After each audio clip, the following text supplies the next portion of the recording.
how you use them. T-minus 3, 2, 1, 0, and liftoff. Welcome. Biz Doc Podcast. This week we got some really great stuff to cover. I'm here as usual with Kai Lode and Kellyanne, the Swiss Army knife, pulling charts, looking at the chat, and doing all that while we talk. Yep. A couple things this week. In section 1, we got stats. Macs are still growing. And then TikTok is still growing. CEOs are talking about AI, talking a lot. And unicorns. Are they rare again? They were pretty plentiful in 2021. And then, of course, we have a Biz Doc case study. And this week, Barstool Sports. You have been asking what on earth happened with Barstool and Penn, and how did he buy it back for $1? I've got the case study that unpacks that for you. But first, we go to the stats. The Macs are macking. Take a look at this chart. I found that to be very interesting this week. It has been 25 years since the iMac was introduced. Macintosh, of course, goes all the way back to 1984, the famous commercial. But it's been 25 years since the iMac came up, and we got this chart right here. There we go. There it is. So take a look at that. Since 2001 to 2022, 9x. It's just amazing. It just keeps going. And meanwhile, the other side of the aisle, you can get a great laptop now, a Windows laptop, works really, really well, great features and everything in it for like $900. Best Buy's got them for $900. And these are quality laptops. I'm not going to name the brands, but they're quality. But take a look at this, Kai. You've got $4 billion in Mac sales in 01, and then $40 billion in 22. So it's not letting up, and that is coming up on the 25 years since Steve went out there on stage and announced the iMac. And I just think it's phenomenal that this product is still growing, but growing at this rate. And in the last 2 years, the growth rate has actually been increasing. Yeah, I think obviously this surprised me looking at it. Now I take the last 2021 and then like going into the end of it with a grain of salt, because obviously that's when a lot of the COVID checks came in, where the economy went boom, and we'll kind of see how that relates to some of the other charts afterwards. But the biggest thing for me, if we looked at the chart on the previous years, it kind of stalled out, and then there's a spike towards the very end. So it's interesting to see how the Macs are still going, and I think it just it goes to show the power of the Apple ecosystem and bringing it in, and how if you have one Apple product, it's so much easier to just stay in the ecosystem, and then you keep buying. Although you're probably not buying as regularly or as often because of obviously naturally the price, you're still staying within the ecosystem in a way where you don't want to like venture out of it to get everything disconnected. Yeah, going back, I had read a lot about Macs, and when I started my career in business, Mac was a very expensive design computer, but it was the only design computer to have. It did so many things better than the PCs did. And so as a design computer, it was what you needed, but it was 2-3 times the cost of others. So marketing had 1 or 2 Macs, but the CFO's office was always very careful because it just blew right through the budget that they had for individual headcount. Then you've got the whole iOS ecosystem, and I think there's something to that, because all the apps and everything that are working now that work on your phone, there's a lot of interchange that's happening, and the Macs are just getting better. And they're still more expensive, but not crazy expensive. But as you correctly point out, 2020, 2021, 22, there's been a spike up in those, the laptops, the Air Mac, just MacBook Air, let me say. Yep. I call it an Air Mac, AirPods, Air Mac. Yeah. Boy, you got to keep it straight. But I just found it very, very interesting and thought we'd put it up this week. So the things you do on computers and the things you do on your phone. Yep. ByteDance. Look at this. We're going to take a look at this. So we're going to leave this chart up for a little while here and talk over this one. Yeah, absolutely. I'll take the lead here.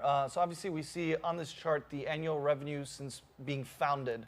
We see that Meta is on the top, but Meta is also year 16/17 or 17/18, where the only other contender here is ByteDance, which is also known as TikTok, the parent company. And they're at 85 billion, and you're looking at they're at year 9. So they've reached 85% of the same revenue that Meta has in half the time. So I think there's multiple components to this that has allowed it. I think that one of the things that I'd be interested in seeing here is like when these different companies were started and like how much slower it is versus ByteDance. Obviously, has been out for a couple of years now, and they've really hammered on the mobile only. And that's where we've seen a rapid growth because now everyone has phones, and then obviously they've been good at hitting a social media for a younger demographic, which is exploding on that end. And if you look, they hit this 85 billion number like year 8, 9, and you look at 16, 17, that's when Meta hit 85 billion total sales. And that's long after they had WhatsApp, long after they had Instagram. And they had added tremendous other functionality to Meta. It was before they started throwing money into the shredder on the metaverse. But you take a look there, ByteDance has got to that number in exactly half the time. And here, year 18, YouTube's sitting there at 29 billion, which is about a third. Yeah, I think right at a third of the revenue in twice the years. And never mind, poor little Twitter or X, I guess it should be the X-Bird, and whatever. Snapchat there too. And Snapchat in there. They've never really had the driven economic underpinnings that Facebook did or that YouTube did. And now you see what ByteDance is doing primarily with influencers. Although you're correct, ByteDance started when we had a whole new generation, a second generation, not a first generation, a second generation of digital natives who grew up on digital but grew up on mobile. We knew that from PHP, the fantastic a company that Patrick Bet-David founded back 2009, 2010 timeframe. And you see what happened there.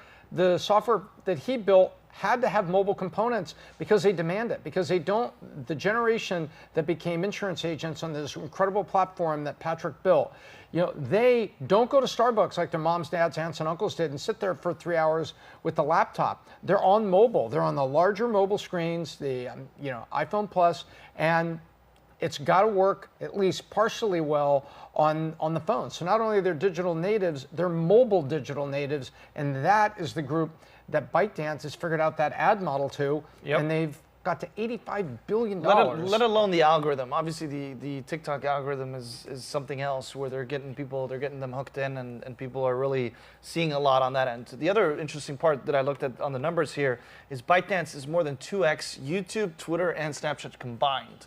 So it goes to show how monstrous it is, because I thought YouTube was way bigger in terms of numbers, just in terms of the platform, let alone that it's also a Google platform, but it's still being slaughtered by both ByteDance and Meta or Facebook on that end. Although TikTok's got great features, like that new feature, Hey TikTok. I said, hey TikTok, how much money does my brother have in his checking account? It knew. So it's just kind of amazing. It probably has nothing to do with the data leaks going back to China or anything, but I just thought it was really kind of a fantastic new feature. Yep. Talking about AI. Speaking of AI, we go from espionage and data leaks and TikTok taking all your data to AI. Check this out. I found this to be very interesting. Percent share of companies referencing AI on earnings calls. So what this is, an earnings call comes out on Wall Street, the CEO does a nice introduction that usually means nothing, along with a bunch of safe harbor statements, which means that he means nothing and legally he means nothing. Then the CFO gets on there and starts talking about the numbers. And check this out. If you go back to 2015, not so long ago, it was less than 1%. Now, the most recent earning call in Q1 of 2023, where they, that was just, so that's through March, which is only a couple months ago, they assessed everything, and it has gone from 8% at the end of Q3 of 22 to 16%. So it's doubled from the end of Q3, so September 30th of last year, to this year, and it's gone from 8% to 16%, which means that of all the earnings calls that are going on, people talking about how the companies are doing, twice as many CEOs are talking about AI now as were 8 months ago. And I think there's some lessons in here coming for absolutely jobs and among other things. Yep, I think also AI is one of those things where it's what we've seen is it's such a fast trend in the way it moves. So if you're not catching it, and especially like the earlier you catch it, you're going to be left so far behind that it's going to be hard to catch up. So I think in terms of from the bigger companies and the shareholder meetings and really looking at, hey, I'm a shareholder. How can we have how can we demand on less people? Because then that means that you have less money going to hourly wages and stuff like that, and leverage AI more in a way where I'm going to get a higher return for my shareholder and more value of it. So I think that component is huge, and it's probably not going to slow down, and it's only going to speed up as it becomes more of a thing that needs to be conversated about. What's very interesting is Bailey, the golf girl, one of my two girls, she had an internship with a startup this summer.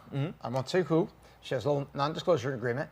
But it was interesting, she was asking me a few questions about this. And I said, what are you working on? And she says, oh, I'm giving a little report to their CEO about the possible application of AI. And I'm like, really? And she goes, yeah. And there was a couple systems that she was talking about. And so I gave her kind of a download on how you would describe that to the CEO, because she knew exactly where it could help, what it could do. And I took her through a P&L saying, okay, is it going to help you with the sales level, the cost of goods sold level, or the OPEX level, driving to ultimately EBITDA? And so I was giving her a little primer on that, but she had it all figured out. But they wanted to know, and so one of her projects as an intern was, how do you think we can use the AI tools that have emerged to do things better, quicker, or more intuitively going forward? And the translation is less people in the back office, because AI does some of it for us, and maybe more intelligence on the front end offering products to customers. So it was all very practical that resulted in a better experience for the customers, this particular company. However, it also means that there would be less administrative jobs on some automated functions, or functions that certain analysts, lower level analysts won't be needed, because it can feed you certain reports intuitively. Now, it still takes a person to go run the whole BI system and everything, but I thought it was kind of interesting looking at that. So, what was her verdict on AI? I just gave you her verdict on AI. Okay, so that was it. Yeah, I wasn't sure if this is the Biz Docs. No. I took her on a tour of the P&L. Yep. She was very appreciative of that, but this was all her doing on there. Yeah. And of course, she wants to go study sport management and sports analytics. So she's already working on her geek side. There you go. I like it. Awesome. So, speaking of like AI and geeks and startups. Yep. Next, we have the next chart here. If they want to pull it up here. Tell me what you found here. This is unicorns. This is very, very interesting. So this is unicorns in terms of when they came, obviously by year, and then volume. So the blue line states the U.S. or the North America, and then the green is the rest of the world as well. And what we see is that they've been low in terms of, and for the people watching, unicorns are a startup that gets a valuation of $1 billion, correct? Correct. Yes. So obviously to be $1 million business is a big feat, but then $1 billion is even that much more rare, right? Hence the name unicorns. And as we see, 2016, it's kind of trickling up and down depending on it.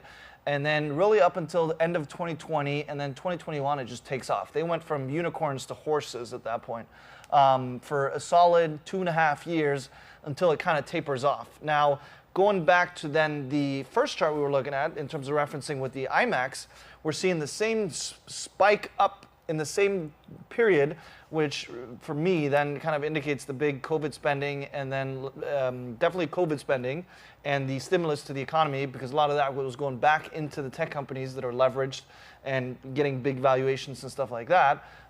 So I think that it went right up, and then it just came right back down to kind of normalize again as things started normalizing more. And as we see the latest one here, 3 new unicorns in July, where it peaked at 67 in December of 2021. Yeah, if you're in your car and you're listening to this, basically the chart shows, 10 unicorns a month, something like that, created from 16, 17, 18, 19, 20, goes up a little bit, down for COVID. At the outbreak in early 2020, chart goes down a bit there with the outbreak of COVID. And then we printed money known as stimulus checks and threw $1.6 trillion into the economy. Yep. And you can see 2021 and 22, number of unicorns jumps up. Well, that's unicorn valuation, which is also related to an inflated dollar. So we have to keep that in mind. And finally, it's coming back down now to levels which I call return to sanity city. Of course, unicorns, I think it was coined by, can you look this up? I think it was coined, the term unicorn was coined by Aileen Lee, who's a prominent venture capitalist, really sharp. And I think she was the one that coined the term. But anyway, now we're coming back to 2, 3 unicorns a month. And a lot of people, including me, seem to think that that's probably more rational and representative, because we didn't suddenly start building 10, 20, 30, 67 unicorn companies a freaking month. You know, what we had was valuation inflation as the VCs were flush with money, number one. Number two, we devalued the dollar because of printing all this money. And so there's an artificial effect. But now it's down to even lower number of unicorns per month than it was even before COVID in 18 and 19, which I call a full return to rational sanity about valuations. And so that's where it is. Was I correct, Kellyanne, that the woman that coined the term unicorn in Silicon Valley was Aileen Lee? Let's see the verdict here.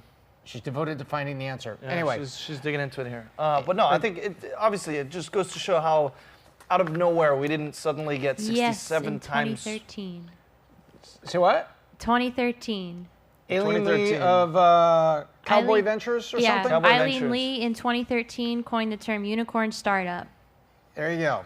So without being quoted on the stock exchange, interesting. But yeah, I think also like we didn't suddenly overnight get exponentially better, especially during a time of turmoil like that. So it's something fishy was going on in the waters there. Yep, and so now we have a word. We have a word today from our sponsor, and we really appreciate American Hartford Gold. You know, all those unicorns are getting made. Hopefully that someday they turn their valuation into real gold. And a word from them. Business today are facing a rough world.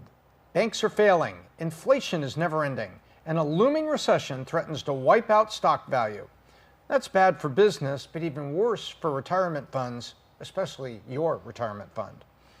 And to make things worse, the government is targeting those 401ks and IRAs with heavy new taxes to pay for the social justice agenda. The good news is that there's a way to help protect your financial future. Invest in precious metals. American Hartford Gold will ship physical gold and silver directly to your door, or they can set you up with a gold IRA. A gold IRA can shield your wealth from this economic meltdown, and the best part is this method is tax-free and penalty-free. Analysts predict that gold is set to hit all-time highs. If you have retirement funds that you cannot afford to lose, now is the time to call the only precious metal dealer that I trust, American Hartford Gold. They'll show you how to protect your savings and retirement accounts by diversifying your portfolio with physical gold and silver. With the finest products, amazing customer service, and a buyback commitment, American Hartford Gold has earned a 5-star rating from thousands of reviews and an A+ rating from the Better Business Bureau. Tell them the Biz Doc sent you, and they'll give you $5,000 of free silver on your first order. Click the link in the description or call 866-535-0767.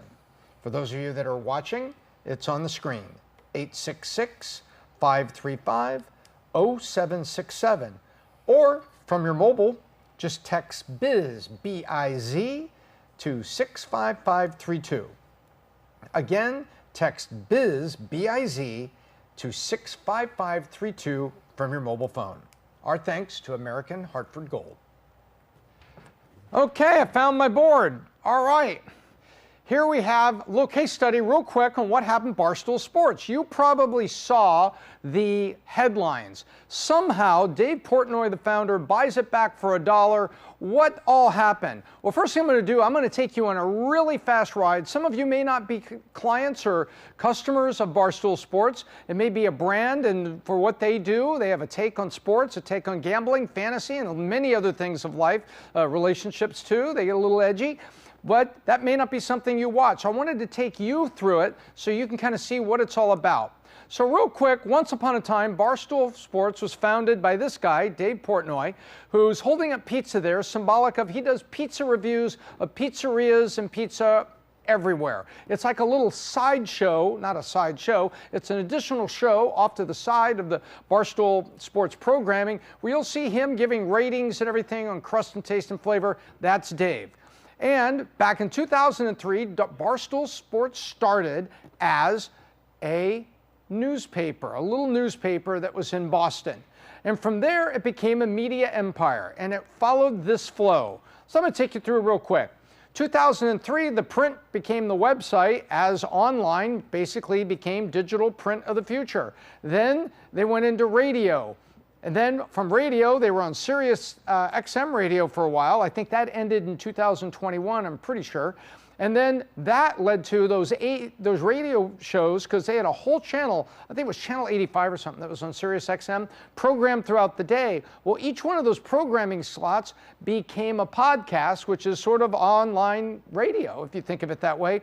And then after an acquisition by Penn Entertainment, as they were known at the time, they started the sports book. So you go from that newspaper to online, to having your own radio show on Sirius, to a set of podcasts, to finally the Barstool Sportsbook. So you can see there was a very natural evolution of becoming a media company presenting their take on this and that. Eric Nardini, the CEO, used to say, we're basically an omni-media company that presents our take on a variety of things with interesting characters to deliver that take. Well, now we go to the investors. So that's Barstool, and that's their rough evolution given to you in about a minute.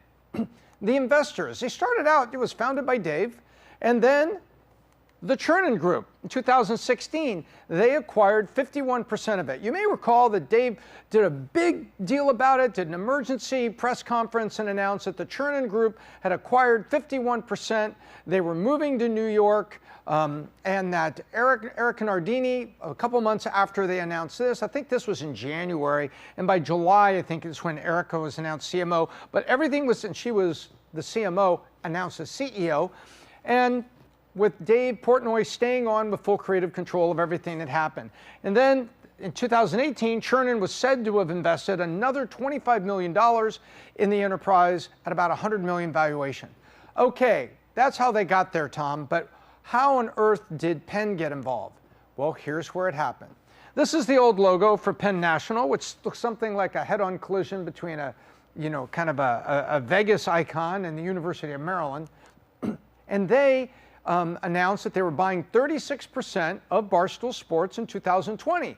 They said, look, we're putting $160 million in. There was about $20 million in stock or something. Anyway, it was an implied value of about $450 million. Also, they had the option to acquire the rest. And Chernin, remember, take a look. They had 51%, so they had control of the company, literally control from the board, even though Dave still had full creative control. And his associate, Eric Nardini, was CEO, but nonetheless, they were controlled by Chernin. Down here, Chernin gave up its control provisions, but still kept a percent of the company that Penn Entertainment basically had bought. And so they had this option to fully acquire it.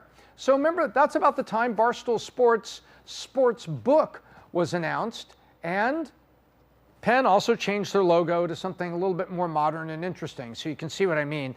Suddenly it looks like something, a little bit more modern. They got rid of this old logo. So that's how the investors got there. What happened? On August 8th of this year, we heard some things announced. Penn announces, first, a partnership with ESPN. And the Barstool Sportsbook became ESPN Bet. That's what it's going to be. And there's exclusivity with Penn and ESPN. And ESPN's going to get about $1.5 billion, about $100 million a year over 10 years with warrants, which is like a coupon that you can cash in the future to buy another $500 million worth of the company. And an interesting quote that was in the middle of the discussion was that this is a highly aligned long-term strategic partner. So what do? They divest Barstool Sports. Portnoy buys back the company for $1, but did they really divest it? They legally divest it. Now let me tell you what that means. A legal divestiture means that you legally are no longer owning something. We're going to find out, why would Penn not want to legally own it anymore? I'm about to take you through that. And in exchange for not legally owning it anymore and giving Portnoy the company for $1, there is a structured non-compete and other covenants that Dave has to obey. So in other words, he can't go out, he can still offer fantasy football advice and things, but he can't operate as a sports book. He can't compete with Penn. And lastly, Penn gets to receive 50% of any future monetization. That could include a sale. So really, it's like Penn owns 50% of the company. No, they don't. Legally, they don't want to own it, and we're about to find out why. But they have an option, a clause, which mandatory will pay them. If he ever sold the company, they get 50%. Well, that's like having a 50% partner. Company gets sold, you get half, they get half. But legally, they don't own it. So let's go take a look at that. Why? Well, Penn wanted a stake in online sports betting, also known as OSB. Take a look at this chart. Over there, you can see DraftKings at 20. Look, first of all, look at the growth. This is only in the last 4 years, 19, 20, 21, 22, 23, across the bottom. Look at the growth to $1.6 billion a year in revenue here in these United States. DraftKings, 29% of the market. FanDuel, 35% of the market. Remember, those are the venture-funded guys that have been fighting it out for several years. And then Caesars, MGM, and others. Penn wanted a piece of this market. That's what they wanted. Now, why did they have to divest Barstool Sports to get it? Well, here's why. They were trying to get licenses in more than just Pennsylvania. Pennsylvania was like the first license that was announced. I think the second one was Michigan. And they were going door to door trying to get licenses. But why couldn't they get those licenses? They were having regulator and compliance problems with states that were very uncomfortable with the wild nature of Barstool Sports programming and the things they would say. And in a world where there's gambling, which is highly regulated, where they want people to be in check, they don't want you to say certain things, it was increasingly difficult for Penn to get license approval. Decision, all right, let's divest Barstool, but let's make sure that we retain 50%. So if he sells in the future for $500 million, we get 250 of it to help them get at least some of the money they invested back. You see how that works? Okay, well now you've solved the Barstool problem and it was ESPN that got you in the game? Exactly. Why? ESPN is a huge brand and a more than willing partner, and ESPN's been looking for more revenue and more sources of it, finding a way to grow in the face of subscribership losses on cable and satellite that have not been replaced by ESPN Plus. And so they've been restructuring for the past 2 years, and we heard this year in 2023, how many announcements have we seen? 3, that one of them announced a 20-some talent had been let go from ESPN, 2 other announcements about restructuring, and a couple other talent. So they've been trying to cut talent contracts and get ESPN into a more profitable point. Exactly. So ESPN's a willing partner. Why? They're looking for restructuring, and they're like, hey, if you'll help us get into OSB, back to the other chart that showed you how much money's in it, and we're going to get $100 million a year, that is exactly what ESPN needs. Now ESPN needs Penn to be successful. And guess what? ESPN's going to help because it's their brand, and now they're going to run all this programming. The other thing that was going on is, do you remember when all the gambling controversy came out online? I do. And remember when DraftKings and FanDuel were almost seen as radioactive to the sports leagues? Oh, we can't have gambling on the walls of a sports stadium. We can't have TV broadcasting, exactly what half of the audience is already doing, betting on sports. Whether it's $10 across a coffee table with your brother, or you're going to sports books, or you're going online to gamble, America was doing it. And then they had these ways to bet on fantasy contacts. Remember at first, the sports leagues really thought FanDuel and DraftKings, 35% and 29% of the market right now, were radioactive. But guess what? They warmed up to them. And how did the leagues warm up? With money. The official online sports partner of the NFL. You don't get to say that unless there's a big check in the wallet of the NFL. That's why. So Penn couldn't get through the regulators with Barstool, decided to divest, put a placeholder out there to get half of any future sale, but gave Dave Portnoy the company back so they could say, hey, regulators, we don't own it.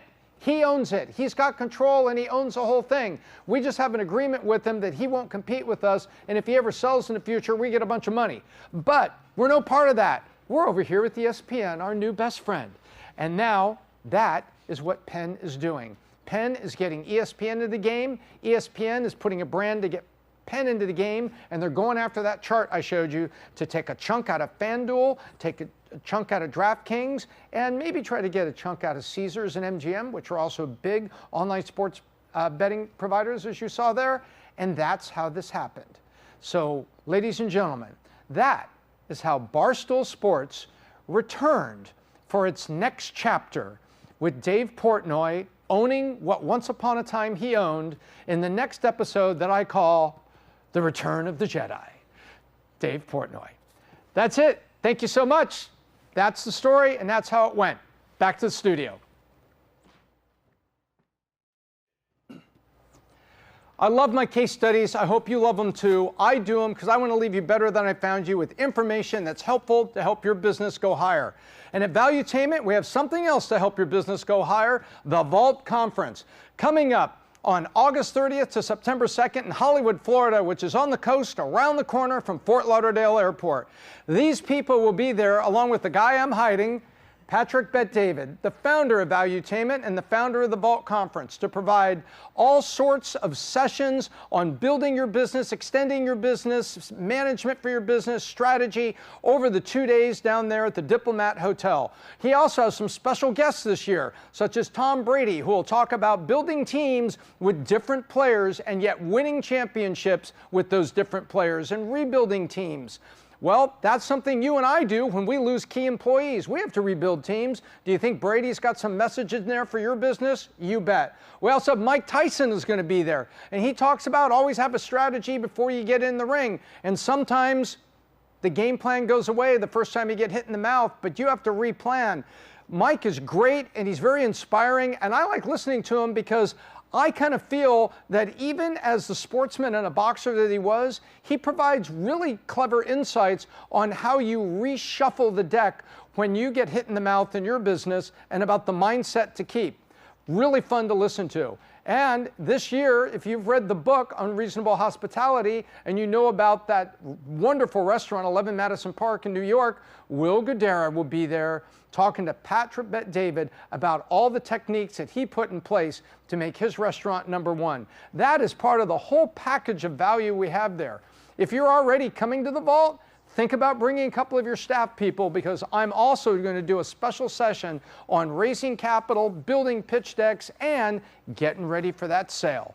On behalf of Patrick Bet-David and everybody pulling the Vault together, I hope you're there. And as I like to say, thank you for watching. I'm Tom Elser with the Biz Doc, and I hope I left you better than I found you.